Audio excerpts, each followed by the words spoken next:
Welcome. We're so glad to have you. I'm Cheryl Wilson, I'm the Associate Superintendent, and we also have. Good morning. I'm Rhonda May, Assistant Superintendent of Instructional. So before we get into our presentation, I want to tell you a little bit about where we started. You know, we have lots of opportunities for grants. I'm sure you do as well. There are many grants that we can write for our districts or our schools that are new and innovative. When we heard about the Advanced Teaching Roles Grant, that wasn't necessarily something that was new or innovative. Because here in Wilson County, we believe that person who stands before our students, we need to invest in them. So it was a really easy decision to decide, let's apply for the Advanced Teaching Roles Grant. I'm very thankful that we did. We earned the grants. Now we're in our third year, so that's been a few years ago. And we started, as Dr. Huff said, in the pandemic. So we had students that were at home, and we were in that planning stage, trying to plan for remote learning and students at home, as well as for teaching roles. So that I don't forget to do this in our excitement through this presentation, I want to be very clear that we could not argue what had done and arguing if it had not been support of Ashley and Amy. Public impact was amazing. They helped us tremendously. This is not a public service announcement. I'm not even paid to say that. Nothing like that. I promise you it's not. I'm just being very clear and very honest that this is a very heavy endeavor, and to take this on by yourself, I certainly recommend a third party vendor to be a part of that conversation. Because we got to see them get married and have children and all the different lives because we met so much. It is definitely a constant every week, every other week. We're very thankful. So we have a few things that we would like to share. Robin and I are going to tag team back and forth, okay? So hopefully we have this down pat and you know what we're doing, all right? So as I said, people, right there. Oh, I'm gonna have to stand still. You can follow a little bit. Okay. I can probably closer to people, but I I do. want them to see you too. I got you. All right. Thank you, Leah. I appreciate that because yes, I am a teacher to where I am in with my students at all times. So this does feel really wonderful. I'll do it. Get your follow it. So as I said to you, we started out with being grounded in making sure that our people have the resources that they need, that teachers that are in those classrooms are most well paid. We also wanted to make sure, you'll see the 5 parts that are listed here, is that these are the principles. We wanted to be able to reach more students. We wanted to be able to pay our teachers more for doing these extra duties. We needed to make sure that what we were doing was within our regular budget. There was not going to be this opportunity that we could write another grant that was not sustainable. If I could have counted how many times we used the word sustainability in our conversation, I'd have me a nice vacation. Because it was always at the forefront of how can we make this sustainable? Lots and lots of conversation about that. We needed to make sure that we allowed for the individuals, our multi-classroom leaders, to have time for planning, collaboration, and development of the curriculum and work in the classroom with the students as well as with the teachers to be able to model and co-teach. And then we needed to match the authority and accountability to each person's responsibilities. This is a little bit different. We already had an instructional coach model in our schools. We wanted to make sure that there was some accountability in this. It was very, when we were working on our plans, we wanted to make sure that the instructional coach was not misunderstood compared to the multi-classroom leader. And so that reason was with the accountability. So as we began this work, in the planning stages with public impact, we started with our mission and our vision and our strategic plan and making sure that we were really connecting the dots and establishing our priorities earlier. So those principles that Cheryl just talked about really connect to these first two things that you see listed that are part of our strategic plan. Our two priorities were focusing on students and student achievement and recruiting, developing, and supporting, retaining our educators. So those were the two pieces that we kept going back to as we went through the planning process as a district and as we went through the planning process with our schools. It was all about how can we implement advanced teaching models and keep it connected to increasing student success and increasing support for our staff, and really recognizing those individuals who are in our district who were showing that tremendous effectiveness year to year. And it was certainly exciting to find a way to really compensate those folks for the work that they are doing and helping them expand their reach. That really is the core of the work. It's taking your most effective people and making sure that they are impacting other teachers and expanding their reach of students on a daily basis. And I think, Cheryl mentioned we did a lot of work around making sure that we were clear about the difference between an instructional coach role and the role of an MCL or a TR, a team reach teacher, a master team reach teacher. And so we really spent a lot of time talking about that expanded reach of students being really the biggest part of the difference in those two models, an instructional coaching model versus an advanced teaching roles model. So this slide outlines our current implementation this year. So currently this year, we have 14 Title I schools. All of our Title I schools are implementing opportunity culture.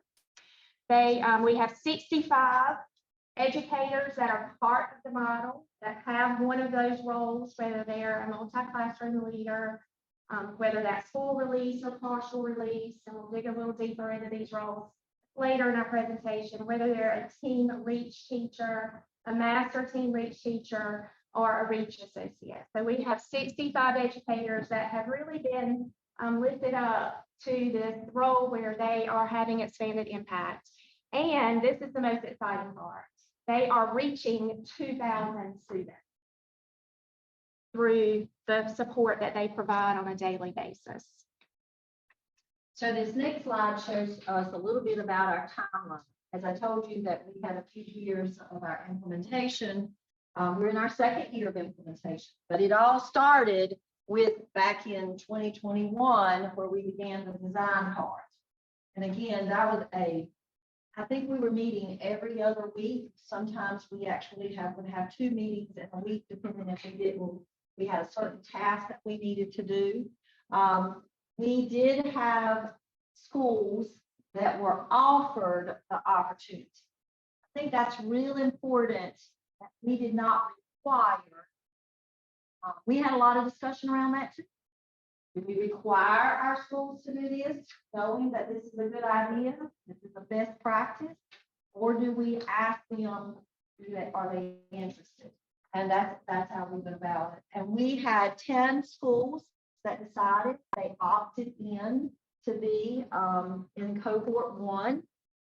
And we believed that if we had success, then we would add on some more.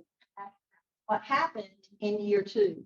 So we had 4 more schools that added in. And now you got to remember here in this year, we were implementing the first year as well as adding another cohort on at the same time. So again, we were like running 2 train tracks at the same time. We did our planning year, and then here we were implementing the 10 as well as adding. So our conversations shifted a little bit. Parts of it, we were able to fall back on the planning that we had done the year before, but there were some new challenges that we had with this other set of schools there. And now we're in 22-23. We have 14 schools, as Robin said, and you can see the data there. And what do we want to do now? We want to add some non-Title I schools, if that's possible. We would certainly like to see that happen, but that word sustainability has to be a part of it. So although that's an interest that we have, we would like to be able to do it, we have to be able to find the funds. That no one's going to want to take a job that's going to be for 1 year or 2 years. They're going to want to see that they're going to be able to work in that school or that position for a while. And we're going to be implementing a high school this year. So we'll be in the planning stage. So for the next year will be a high school.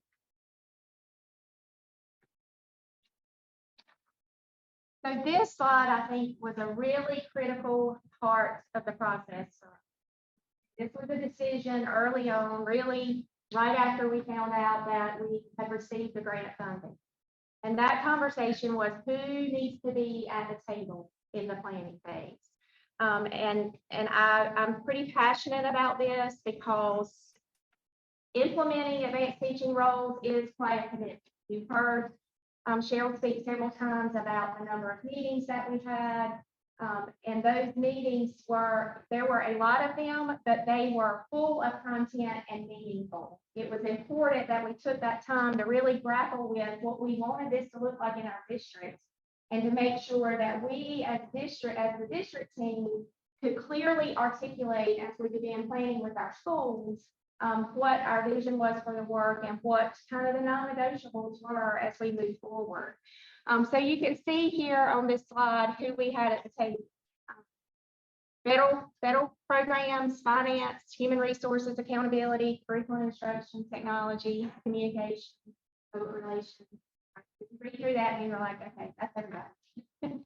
Because everybody needed to understand their piece of the journey and how their role in the journey and how critical that would be to our success as a group. And so making sure that you have all the right people at the table from the beginning, and consistently keeping those folks at the table, because we could go through each one of those departments and talk about their specific role that they played in our implementation.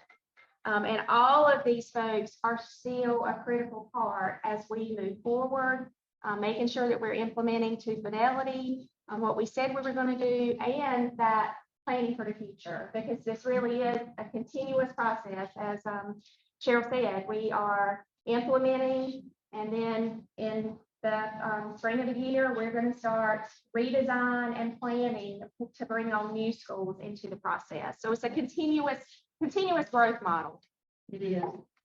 I definitely think you can see some of the positions there. Go back just one. When we started this part, we knew that there were some other districts that had like one person in charge.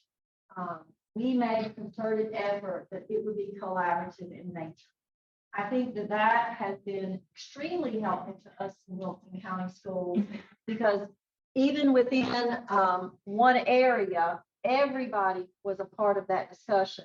Because when you have turnover, it's not lots of people are part of the discussion, then you can have an initiative that you started just fizzle away. Because Robin didn't necessarily participate in every single meeting when we were doing our planning session, but Robin was a part of those meetings enough that when she stepped into the Assistant Superintendent of Instructional Services, opportunity culture is not going away. And there's not going to, it's going to be almost like there's nothing that is going to be missed off of that, because she had some of that understanding there. So on the next slide, it just shows some of our meeting dates. Now, while you might see the district design here, and I told, like we got December 16th, January 27th, and I've already told you that we were meeting like twice a month. This is just the design team. That's all this is. Then after the design team, then there would be another cohort, that a little team that would meet every other week. So, for example, here this talks about the stipend levels. We need to make sure that the finance officer is a part of that discussion. The finance officer may not have had a lot to say in session 2 because it's not talking about the money and so forth.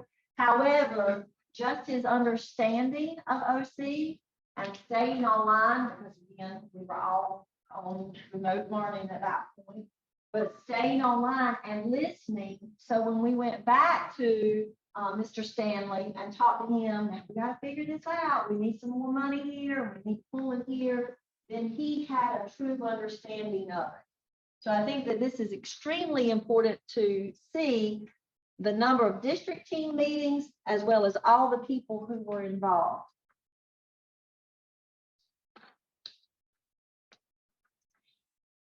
So this slide outlines the school design process. So as Cheryl said earlier, our schools were able to opt in to implementing opportunity culture. And so once we had gone through the district design process, and really these two processes kind of ran simultaneously too. We had to make it through certain components of the district planning process, and then we picked up the schools and started planning with them kind of simultaneously. So this slide just kind of outlines each of the sessions that were held with the school team. One of the things that I think has been critically important in our work is schools had the opportunity to opt in, and then schools built their plans based on their needs and their data. So not a one-size-fits-all approach, very specialized based on what the school needs were. We've spoken about the public impact team and how wonderful they have been in guiding us through and leading us through this process. So, the first thing was to talk with the schools about the roles that had been established by the district team, to dig into the school data and what their vision for implementing OC was. And then they really began digging in and creating their plans, all connected back to their data and kind of the current reality at their school at the time, of what they felt like was feasible. Part of this planning process for them too was having a year 1 implementation plan and then a year 2 implementation plan. What do you think is feasible for your school to implement in year 1, and then how will you continue to grow OC implementation and expand that reach even to more students in year 2? And I think that Ms. Shackelford would speak to that a little bit when she goes through the specifics about the Lucama implementation. You can see, just as we had multiple members on the district team, multiple members on the school team. So teachers were involved in the planning, the principal and administrative team, some school counselors were involved. Some of our schools that had instructional coaches in place had those instructional coaches involved in that team planning. So just as we had those multiple meetings to work through this process and make sure we had a really solid plan in place, our schools were doing the same thing with a team of individuals. So any kind of initiative that you have or professional learning, if it's a one and done, how ineffective? Not very good for you. It's not going to make a lot of gains. And so another part of our advanced teaching role initiative is that we want to make sure that the professional development is very layered. And you can see here in a pyramid, like we had professional summer learning.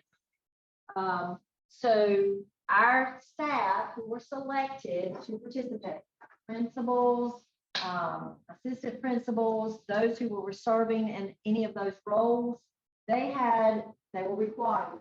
They had professional learning that they had to attend 3 days worth during the summer.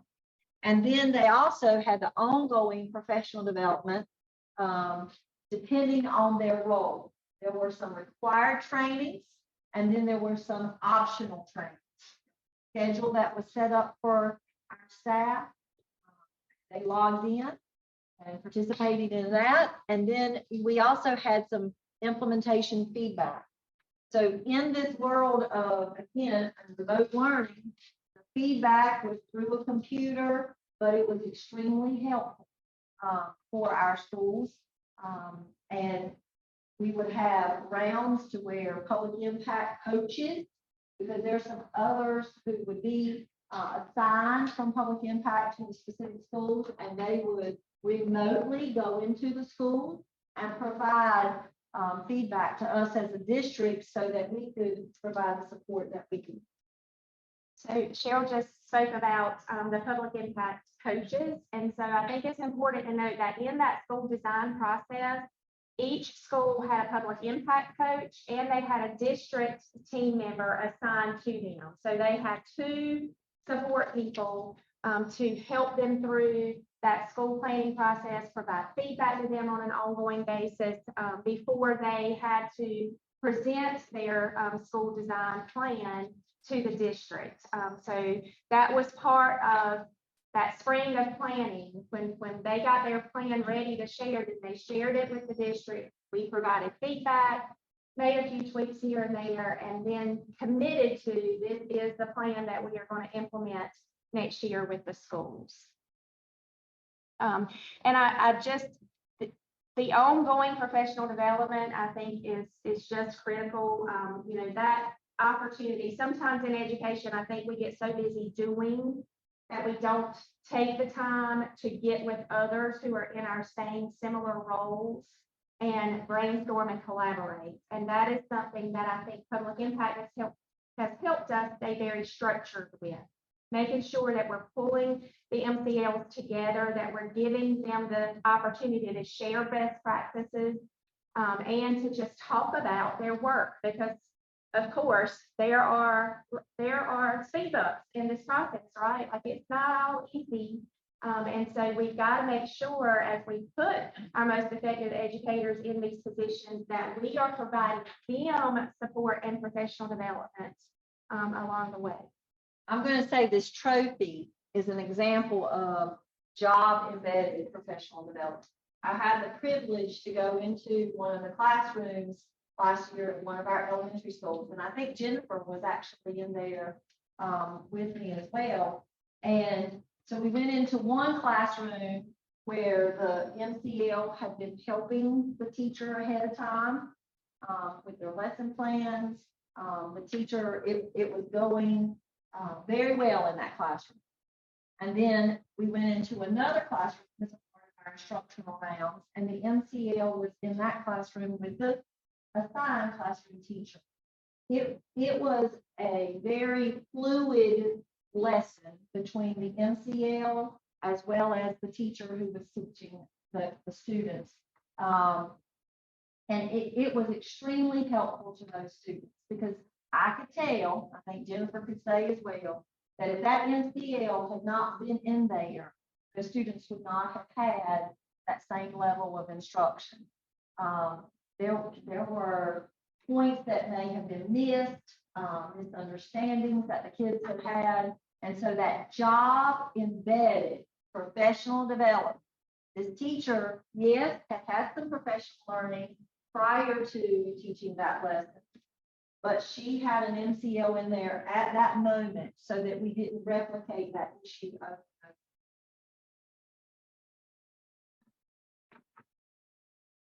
So these next 2 slides, I'm just going to go through these really quick because we have a whole section.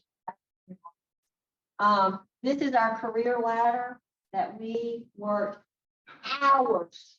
I can't even tell you how much discussion we had about these. So we'll talk a little bit more about this, and I actually have a handout for you on this slide as well as the next one. So we'll talk a little bit more about this afternoon. I think the most important piece about this is we decided early on that we needed to have a method of getting our very best people in our highest need schools. And that's what drove us in this direction.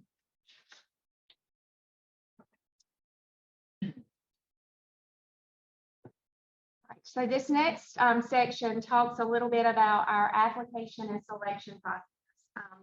This is another component that we gave a lot of thought to because we had made the decision at this point to put that career ladder in place. We were really pushing a lot of funding into this implementation. And so we wanted to make sure that we had good structures in place to make sure we had the very best people in these positions. So in Wilson, we have a district level process, and then we have a school level selection process that follows.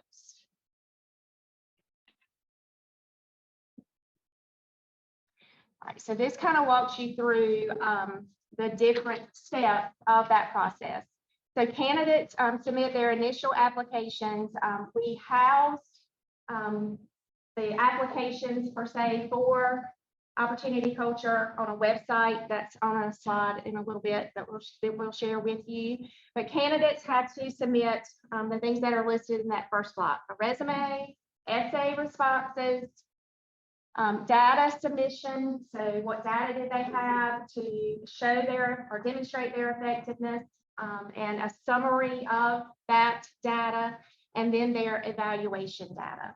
So once all of those pieces came in on the applicants, the district team reviewed those responses, and we had a rubric and a scoring method as we looked at those different components. So there was a certain score that applicants had to reach based on the things that they turned into us in written form in order to even be considered for an interview. So that was the first cut point, if you will. Candidates that reached that score were then scheduled for a behavioral event interview. So that was another piece, a huge piece of professional development and growth for us as a district team, is being trained in the BEI interview process, role playing and getting feedback from the public impact team. And even as we went through our first set of interviews, some of the public impact team members sat in on those interviews and really provided growth producing feedback for us as the folks conducting those interviews. So this part of the process is something that we took very seriously. There were rubrics which we used to score the actual interview. And if, again, there were some cut scores, I don't know if that's the best terminology, but cut scores, and if the applicants reached those scores, then they were put on a list and released to the principals as open for school level interviews. I do want to say that our principals, I mentioned earlier that we already have, and I think that there was a part piece that they just want to apply instructional coach into a multi-classroom leader. We had a lot of conversation about that at the district level as well as with our. It was very difficult. There were some challenges because people wanted to be able to stay in their school. So we put this process in place that you had to go through that district level first to be able to make sure that the best person was selected, as well as that an individual who was an instructional coach didn't go into this multi-classroom leader position and do the same job. It has to be very different.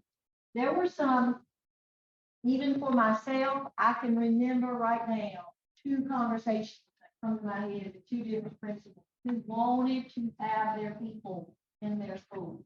And I said, no. You have to interview multiple people. I would even call Ashley and I say, you have to interview other people, because this is where this is where my stance was on that. Because your school is getting this score. All right? Your person has been at this school 5 years. If they were going to get anything better, school on your scores, they would have done it in 5 years already. Right? Look outside the box. Interview other people. Take a chance. And they did. We had some that would choose someone else. Yes, we got her in there, but it was about the kids. We had some others who stayed at the school. So it was a mixed bag. But I do caution you as a district to make sure that the person who is an instructional coach doesn't just slide into a multi-classroom leader position. Whatever process you want to pick, that's up to you and your team. But you can find yourself into this person is going to move here and make a whole ton of a lot of money, do the same thing they've been doing by just a different name tag. Figure out what process you want to play. So then at the school level, once they got through the district level, and we would communicate that, we had a nice spreadsheet. You have to figure out some way to organize this. And we had an individual on the team. David was really good with spreadsheets, and he did all of our sheets. He was our spreadsheet guru. To where we kept up with all the submissions. We set our technology team set up an email account that was just for OC applications coming in so that we didn't miss any. We would download it and put it into this spreadsheet. Then we had another set that was out to just the print. Then when those individuals passed the cut score, as Robin said, whether it was from the district level to be interviewed, and then after they were interviewed, then their score was good enough, then they will put in another spreadsheet that was shared with the principals. And then those principals, these are the only ones they could see. They didn't see all the rest over here that were not eligible. They had the opportunity to start interviewing. And it really, at one point, when it was high level stress of trying to get the position, it was really like a Shark Tank for some of them. Some people were interviewing 2 and 3 times in a week, because it needed to be a good for both places. But then at the school level, the principal would review the candidate pool, like what I said on that spreadsheet, and then they would have the interview. The selection team would make a decision. Sometimes they would be 3 different candidates that they thought would be great, and they were able to narrow it down. They would set up any kind of additional interview activities. Maybe they had to do a presentation, they had to review some data, share how they were going to do co-teaching. There were different activities based on whatever that school wanted to do. And then this was extremely important to where they had to share their selection before they could turn it in. And I don't mean to be micromanaging in this, but before a principal could turn in that recommendation to HR, they had to review that. They had to share that with me because I wanted to make sure that they were following the process, that they didn't just slide a name in there of someone who needed to be in that position. And then the next piece is that we have a website that has all that information on. We decided to set that up where that application that you talk about, we talked about with the essay and the data submissions and so forth. We set that up for people to just go on and apply online. We did not ask them to do at that time with Teacher Match. They didn't have to go online and do a teacher match at the time, onset of it. But if they were selected, then they had to go and do the application. Because we just had so many people, we had a good number of people. All right.